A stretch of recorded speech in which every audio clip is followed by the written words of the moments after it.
Assalamualaikum warahmatullahi wabarakatuh. Nama saya Erin Rahmatini Aminah dari kelas PAIC kelompok 13 akan menjelaskan mengenai evaluasi kurikulum. Yang pertama, pengertian evaluasi kurikulum. Evaluasi kurikulum merupakan suatu proses penerapan prosedur ilmiah untuk mengumpulkan data yang valid dan reliable untuk membuat keputusan tentang kurikulum yang atau telah berjalan. Pendapat tersebut dikemukakan dalam buku Teknik Evaluasi Pembelajaran yang ditulis oleh Ajat Rupajat, diterbitkan oleh Dipublis dan diterbitkan di Kota Yogyakarta pada tahun 2018.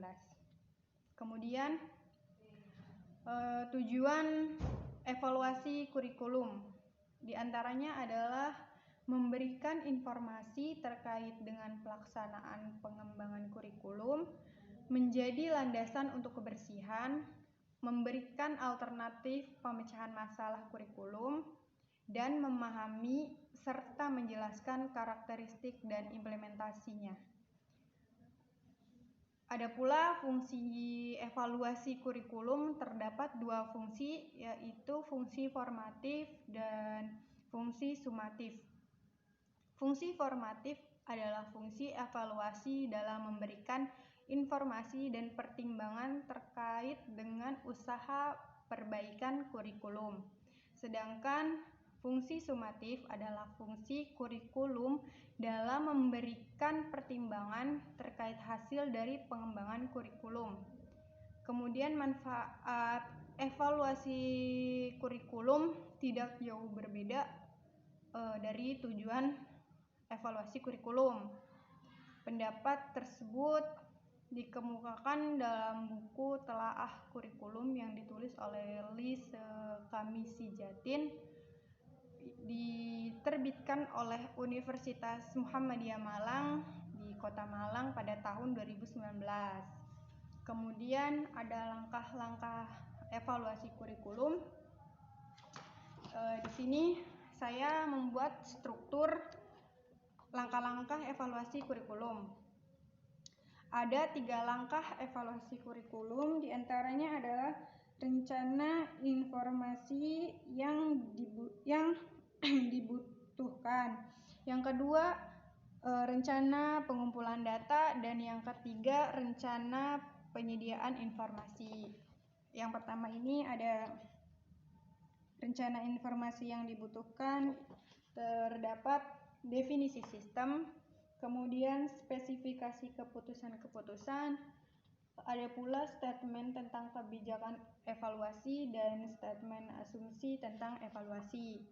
Kemudian yang kedua, rencana pengumpulan data, yaitu ada pengumpulan data, analisis data, dan organisasi data. Dan yang terakhir adalah rencana penyediaan informasi yang terdiri dari diseminasi informasi dan persiapan laporan-laporan.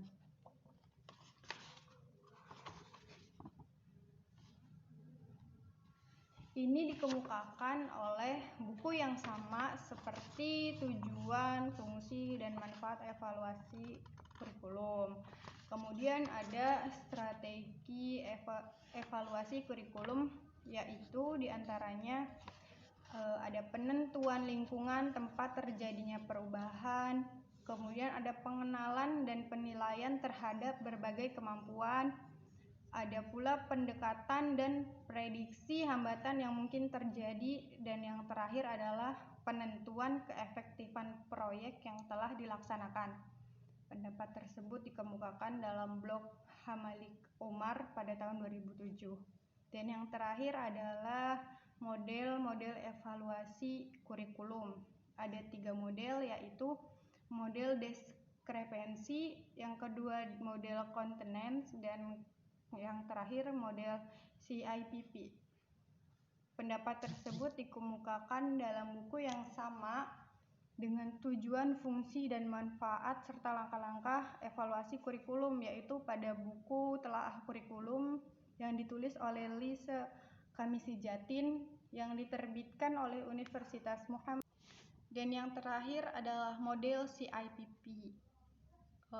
Pendapat tersebut dikemukakan oleh buku yang sama seperti tujuan, manfaat, dan fungsi serta langkah-langkah evaluasi kurikulum, yaitu pada buku Telaah Kurikulum yang ditulis oleh Lise Kamisi Jatin, diterbitkan di Universitas Muhammadiyah Malang di Kota Malang pada tahun 2019.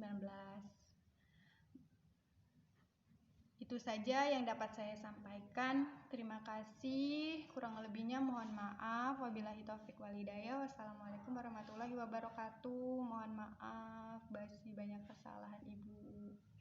Assalamualaikum.